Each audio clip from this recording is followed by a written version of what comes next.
Senator, good to have you. I can go back. I'll read the entire statement because I think it's deep and I think it's profound and I think it's important. And I think it really is a moment that we better pay very close attention to. And as blunt as the president was, he was blunt here. The U.S. has more nuclear weapons than any other country. This was accomplished, including a complete update and renovation of existing weapons during my first term in office. Because of the tremendous destructive power, I hated to do it, but had no choice. Russia is second. China is a distant third, but will be even within 5 years. Because of other countries' testing programs, I have instructed the Department of War to start testing our nuclear weapons on an equal basis.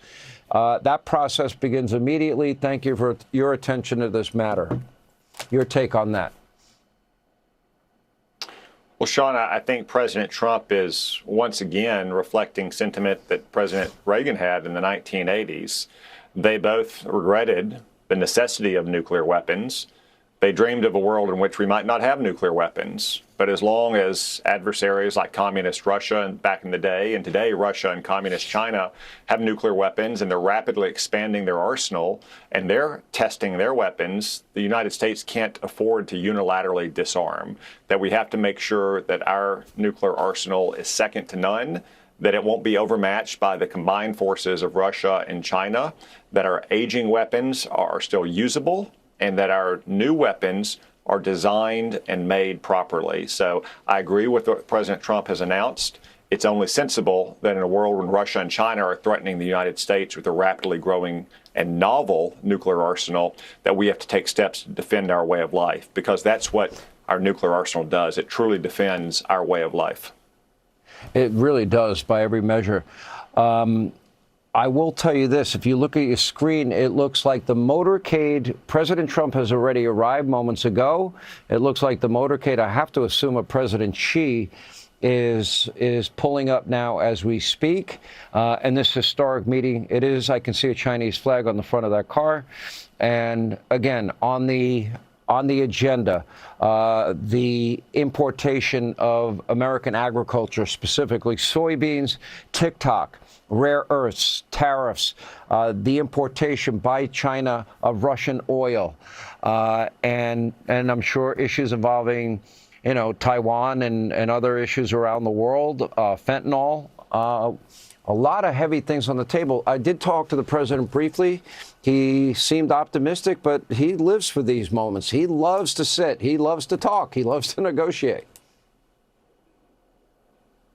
Yeah, Sean, what you heard from the president earlier today is what I've heard from him in the last week or two as well. He has our farmers close to his heart, our rice farmers and soybean farmers in Arkansas, for instance. He's very worried about our manufacturers who've had lost so many jobs over the last few decades to China. He's worried that China has developed genuine leverage over the United States in some critical points like rare earth elements that are so vital to modern manufacturing. China has done this by waging economic war against our farmers and our manufacturers and our high-tech industry for decades. For too long, we turned the other cheek and didn't pay attention to it. We acquiesced to it. Thankfully, President Trump is not doing that. He's standing up to China. You and I, and frankly, no one can know exactly what will be accomplished this morning because, as they say, nothing is settled until everything is settled. But fortunately, President Trump is going in clear-eyed and hard-nosed. It looks like that's Monica Crowley greeting President Xi, if I'm not mistaken. I'm only seeing the back of his head, but I'm assuming that is him and his delegation out of the motorcade now entering the building where President Trump is awaiting, who had just arrived a little bit earlier. It's very interesting in the lead up to all of this. There's been a lot of posturing, a lot of back and forth. One of the issues that really stands out to me, rare earths are way more important than I think most people know. You would know because of your position in Congress and in the Senate. And that is, it is imperative, for example, magnets for auto manufacturing. It is imperative for our military development and equipment. But leading up to this meeting, the president did make a huge rare earth deal with 3 countries. He made it with Australia, Japan, and now South Korea. That gave him leverage.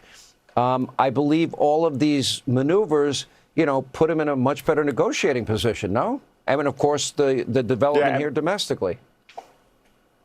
Yeah, no doubt, Sean. And it was great news today that the president and President Lee of South Korea reached a big trade deal. That's going to be great for American farmers and ranchers, our manufacturers, our defense industry. And as you said, it is going to give the president more leverage if we have more avenues to import rare earth elements and their finished components from countries like Australia and Japan and South Korea, which is, say, friendly allied nations. Again, it's unfortunate that for too many decades, America ignored China's growing leverage in some of these places. President Trump is committed to eliminating that leverage, to making sure that we have supply chains for vital products that are not dependent upon China. So today's news about another trade deal in South Korea is a great gust of wind in our sails as President Trump sits down with Xi. And again, I know that we can't say exactly what's going to happen. Nothing is settled until everything is settled. But I know that he's going in very clear-eyed and hard-nosed in defense of America's interests. You know, we've had real concerns about the algorithms and the makeup of TikTok. That's going to be a big issue as well. It looks like that deal is kind of, at least on paper, laid out, where I assume that China will pay us a certain amount of money for that.